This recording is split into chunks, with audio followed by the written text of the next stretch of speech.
foi um grande trabalho, assim, na terapia também. E assim, super jovem, se você não voltasse com a internet, você faria o quê? Boa pergunta.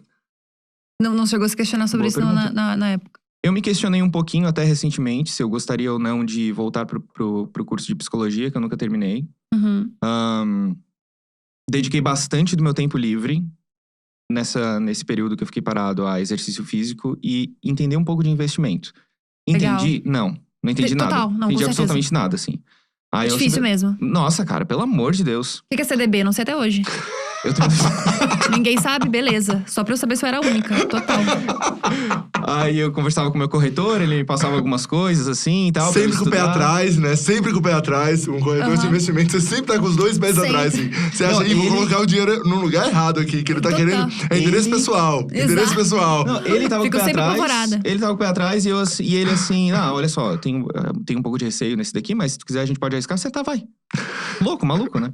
Não entendia. Não entendia que era uma...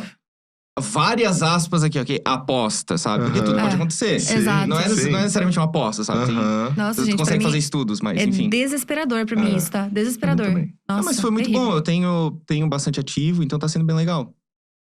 Total. É sobre isso que eu já falo aqui agora. A gente trouxe a Nath Finanças. E daí tem bastante ativo e tem também o six-pack.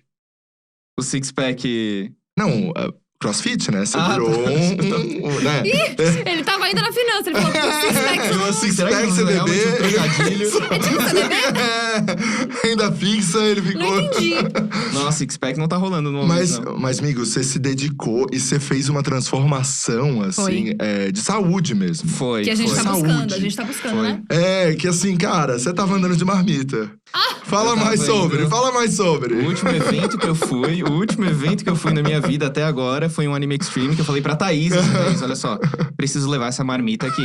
Meu Deus. E tinha lá 2 colheres de arroz, uma de feijão, 100 gramas de frango, um pires inteiro de legumes e salada. E uma banana, que eu como banana no almoço. Total. Nossa, eu fico pensando assim, tipo, o pessoal aqui da Dia trabalha com a gente há muito tempo, né? A Thaís cuida do Lubo e também cuida do Depois das 11.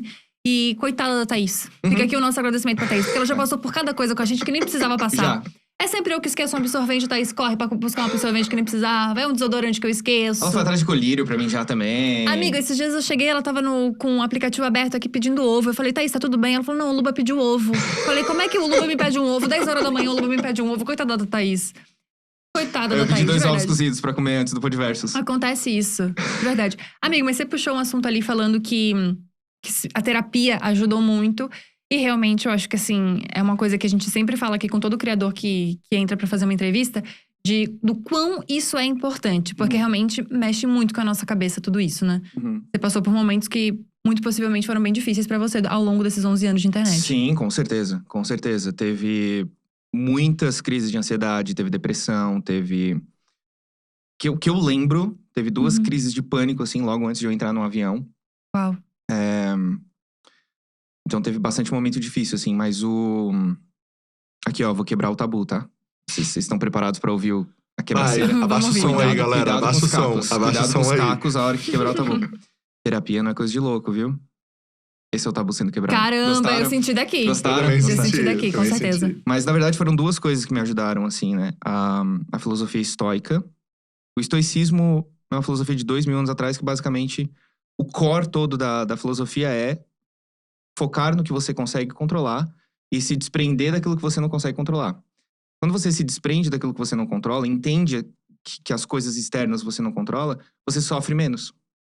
E a filosofia estoica serviu também como base para a terapia cognitivo-comportamental, que é muito olhar para si mesmo e assim, ó, e mudar o seu pensamento automático para então mudar o seu comportamento e conseguir identificar as situações também que você consegue controlar e que você não consegue controlar. E isso que mudou completamente minha vida, de cabeça para baixo. Sério? Nossa, assim, vamos supor que a galera não entendeu, né? Como seria a galera? Eu entendi super, mas vamos supor que a galera não entendeu. Que a galera não entendeu. Quem tá em casa não entendeu. Vamos supor que ficou difícil pra galera a parte do cognitivo. Como é que explica isso direito pra mim? Só Assim, não entendi muito bem, só que... Um dos exemplos mais extremos que existe no estoicismo, eu não sei qual foi, não sei se foi o imperador, eu não sei qual foi quem que respondeu isso, mas notificaram essa pessoa que o seu filho havia morrido. Pra essa pessoa, pra esse estoico. Obviamente ele ficou triste, obviamente ele ficou arrasado, mas então ele respondeu: bom, eu sabia que meu filho era mortal. Então é como se ele entendesse também que, obviamente, é uma situação triste, é uma coisa que fez ele sofrer, mas também é uma coisa inevitável. É uma coisa que ia acontecer, porque o filho dele era mortal. É como se ele tivesse preparado pra isso. Então Nossa. é uma coisa pesada, mas ao mesmo tempo libertadora, porque quantas vezes a gente já viu um familiar morrer e outro familiar nosso mais próximo começa a se culpar por aquilo. Sim. Putz, será que eu fui uma boa filha? Será que eu fui um bom pai? Meu Deus, se eu tivesse feito tal coisa, se eu tivesse feito isso e tal. E no fim, a pessoa é mortal. A gente, fazendo ou não as coisas, fazendo ou não, era uma coisa que ia acontecer. Nossa, que massa isso, porque isso faz com que você lide de uma forma completamente diferente com hater, por exemplo, com comentário negativo, com cancelamento. Era o outro exemplo mais leve que eu ia dar. A gente costuma reclamar muito do que as pessoas estão comentando, sabe? Sim. As pessoas... Uma coisa que mudou a minha vida foi entender que a frase, as pessoas têm que entender que. Eu acho que a frase pode ser mudada, as pessoas têm que entender que as pessoas não têm que entender nada. Se alguém comenta alguma coisa pra mim que eu não gostei, eu não tenho absolutamente nada a ver com aquele comentário. É a opinião dela, é a visão dela sobre mim. E eu não tenho como controlar o que ela pensa ou o que ela não pensa de mim. Todo mundo fala mal de todo mundo e ninguém morre por causa disso, sabe? Então, eu não tenho como controlar o que as pessoas pensam ou vão comentar, sabe? Obviamente, se eu ver alguma coisa ali que eu não gostei, eu posso deletar, tudo bem. Esse é o controle que eu tenho. Mas o entender que o que importa não é o que a pessoa pensa, é o que eu penso, né? Aliás, é o que eu penso sobre o que a pessoa pensa.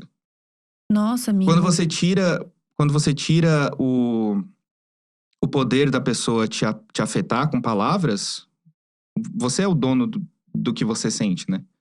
Caralho, amigo.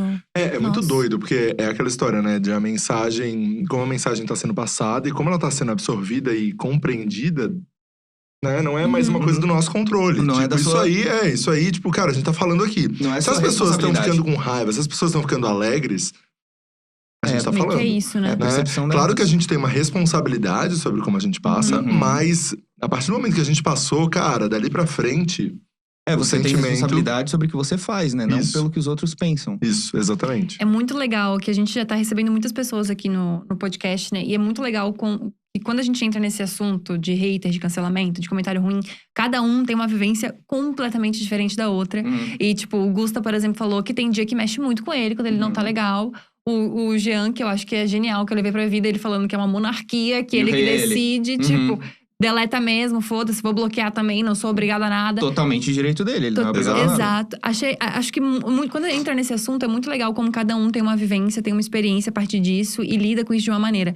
E é legal perceber que todo mundo, em algum momento, teve que lidar com isso. Claro. Tipo, chega um momento… Até mesmo depois das 11, que é um dos públicos mais de boa que eu já vi, né? Tipo, verdade. A gente não tem um puta do hate, a gente nunca tem os comentários muito ruins, é muito difícil. Inclusive, até quando a gente faz uma merda, fala uma merda, a galera vem com muita delicadeza. Avisar. Tipo, não quero ofender, mas achei que isso aqui não é legal. Tipo, a gente tem muita sorte nesse sentido. Mas ainda assim, tem um ou outro ali que destoa do negócio e a gente tem que lidar com isso em algum momento. E pega. Exato.